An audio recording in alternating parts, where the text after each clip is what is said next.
आप सब उम्मीद करता हूँ सब खैरियत से होंगे। आज हम पढ़ने वाले हैं chapter number 14 current electricity 10th class physics. सबसे पहले नंबर का देखते हैं 14.1। A current of 3 milliampere is flowing through a wire for 1 minute. What is charge flowing through the wire? एक वायर में से 1 मिनट में 3 मिली एम्पेयर करंट बहता है। वायर में कितना चार्ज गुजर रहा है, हमने क्या बताना है बच्चों?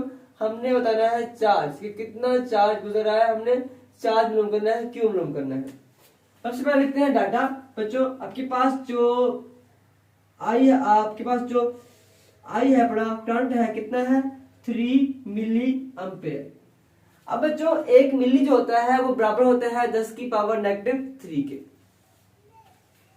1 मिली बराबर होता है 10 की पावर -3 के। ओके बच्चों, आपके पास जो टाइम है वो कितना है? 1 मिनट। 1 मिनट जो है बच्चों, उसके अंदर 1 मिनट के अंदर कितने सेकंड होते हैं? 60 सेकंड होते हैं। 60 सेकंड हमने फाइंड करना है बच्चों। क्या फाइंड करना है? हमने क्यू फाइंड करना है। फार्मूला क्या इस्तेमाल करेंगे बच्चों? हम फार्मूला आप लोगों ने करंट की तारीफ पढ़ी होगी, ठीक है।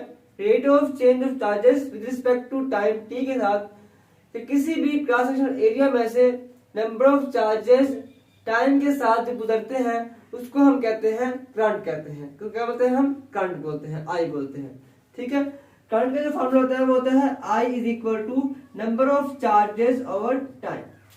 इस फॉर्मूले की वजह से हम क्यू को मालूम कर सकते हैं।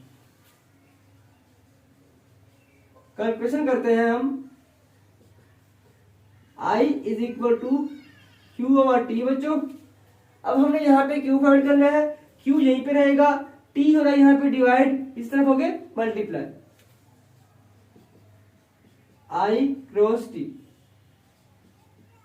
तो Q इज इक्वल टू, अब हमने सिंपल इसके अंदर वैल्यू पुट करनी है। I की वैल्यू कितनी है? 3 milli ampere. 3 multiply 10 to raise पर -3 एम्पेयर। रब करेंगे। T कितना है बच्चों? 60 सेकंड। जब हम इसको करेंगे मल्टीप्लाई आपस में, 3 6 दा 18 180 10 टू रेस पर -3 एम्पेयर सेकंड। एम्पेयर सेकंड होता है बच्चों, ये आपके पास बराबर होता है किसके? होता है कॉलम चार्ज के। 180 10 टू -3 आपके पास ये जाएगा कॉलम चार्ज। ये है बच्चों आपका न्यूमेरिकल 1।